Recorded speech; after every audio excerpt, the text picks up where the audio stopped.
Muhammad, kisah hidup Nabi berdasarkan sumber klasik, ditulis oleh Martin Links atau Abu Bakar Siraj al-Din, diterbitkan oleh Serambi Ilmu Semesta.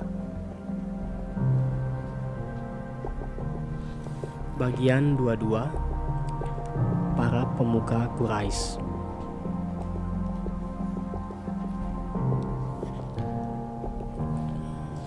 Pengikut Nabi terus bertambah.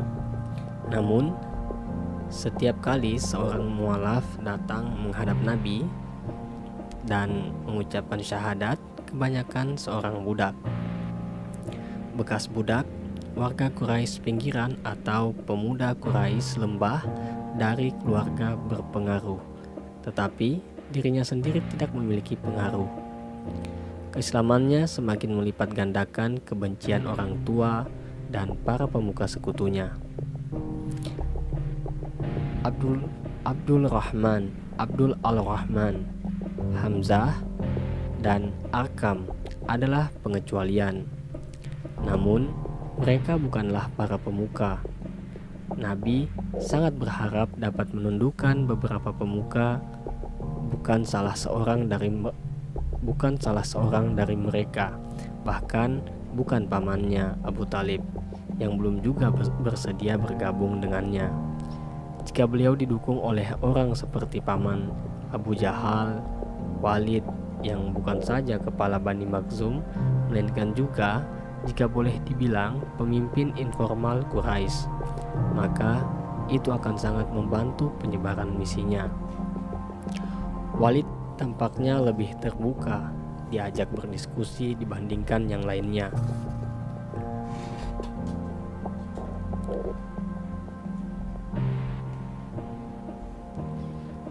Pada suatu hari, Nabi sempat berbicara empat mata dengan Walid.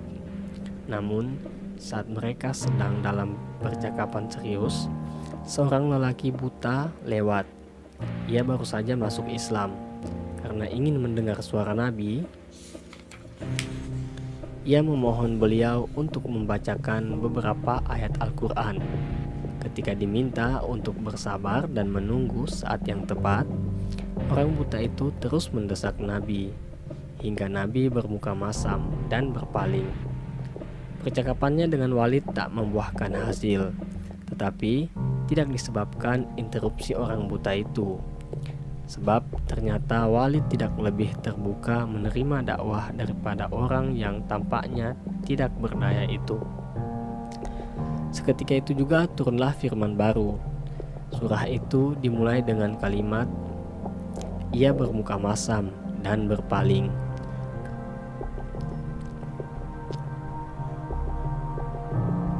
Karena seorang buta datang kepadanya.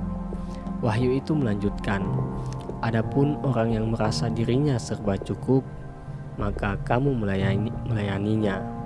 Padahal bukanlah kesalahanmu jika ia tidak menyucikan diri atau beriman. Sedangkan orang yang datang kepadamu dengan bersegera untuk mendapatkan pengajaran, ia takut kepada Allah dan kamu mengabaikannya. Tak lama setelah peristiwa tersebut, Walid membanggakan dirinya sendiri. Mengapa wahyu itu diturunkan kepada Muhammad dan bukannya kepadaku? Bukankah aku pemimpin Quraisy dan tokoh mereka? Mengapa wahyu itu tidak diturunkan kepadaku atau kepada Abu Mas'ud, penguasa Saqif? Bukankah kami berdua adalah dua orang besar dari dua kota? Reaksi Abu Jahal tak kurang pongahnya dan lebih garang. Kemungkinan Muhammad sebagai nabi sangatlah tidak dapat diterima pada saat itu. Kami dan keturunan Abdul Manaf, katanya, saling bersaing memperoleh kehormatan. Mereka memberikan makanan dan kami pun memberikan makanan. Mereka memikul beban orang lain, kami pun demikian. Mereka memberi dan kami pun memberi, sampai ketika kami berada pada posisi yang sama, lutut sama lutut, seperti dua kuda betina dalam sebuah perlombaan Lantas mereka berkata, "Salah seorang dari kami adalah nabi. Wahyu dari langit diturunkan kepadanya. Lantas, kapan kami akan memperoleh kesempatan seperti itu? Demi Tuhan, kami tidak akan pernah percaya kepadanya. Kami tidak akan pernah mengakuinya sebagai pembawa kebenaran." Sementara Utbah dari Bani Abdul Al-Syams, tanggapannya tidak begitu negatif, tetapi hampir sama tidak wajarnya, sebab menurutnya jika Muhammad memang seorang nabi, ia tidak harus diikuti, tetapi kenabiannya akan membawa kehormatan bagi keturunan Abdul Manaf. Oleh karena itu, ketika suatu hari Abu Jahal menunjuk nabi dengan maksud mengejek orang yang ia benci itu dan berkata kepada Utbah, "Itu nabimu, hai putra Abdul Manaf." Utbah menyahut dengan tegas, "Apa salahnya jika kami memiliki seorang nabi atau seorang raja?" Maksud pernyataan terakhirnya itu adalah Qusay, untuk mengingatkan Bani Makhzum bahwa Abdul Manaf adalah putra Qusay, sedangkan Makhzum hanyalah sepupunya. Nabi berada cukup dekat dan mendengar perdebatan sengit ini. Beliau menemui mereka dan berkata, "Hai Utbah, engkau berdebat bukan untuk membela Tuhan, juga bukan demi Rasul-Nya, melainkan untuk kepentingan dirimu sendiri. Sedangkan engkau Abu Jahal, musibah akan menimpamu. Engkau akan sedikit tertawa dan akan banyak menangis.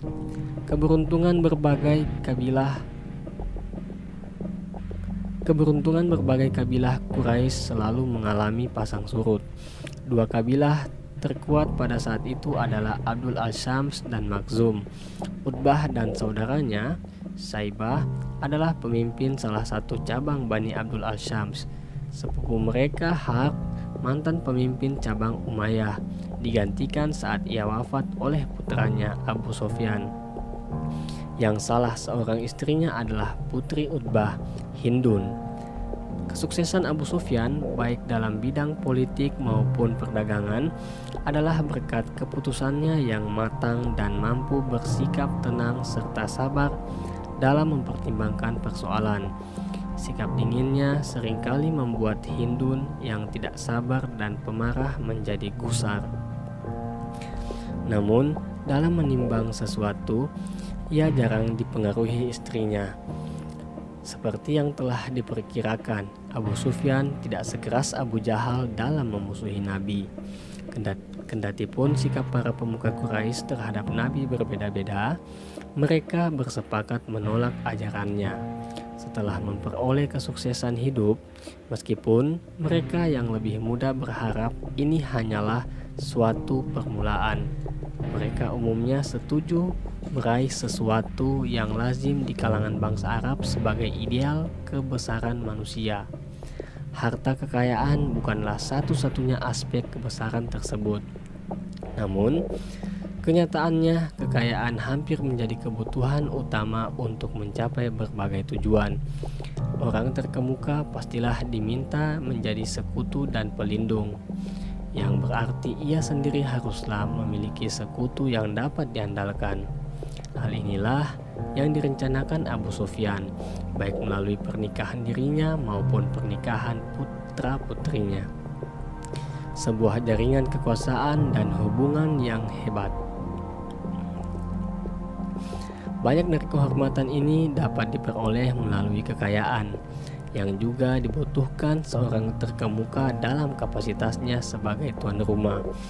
Kebaikan adalah aspek mendasar dari ideal tersebut, terutama kedermawanan, tetapi bukan untuk meraih pahala di akhirat, untuk dihormati masyarakat di seluruh Jazirah Arab, bahkan mungkin lebih luas lagi. Seseorang mesti bermurah hati, memiliki keberanian, tepat janji, baik untuk persekutuan, perlindungan, jaminan maupun untuk tujuan lainnya.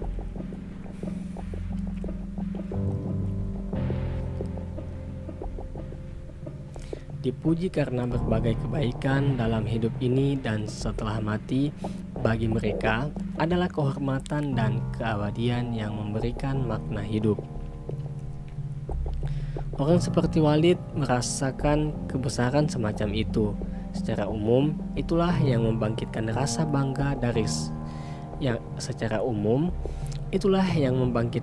bangga diri sehingga mereka tuli terhadap ajaran yang menekankan kefanaan hidup duniawi, kefanaan semua kesuksesan yang mereka raih. Keabadian mereka bergantung pada warisan Arab, seperti ideal Arab yang dilestarikan sejak dulu hingga masa yang akan datang.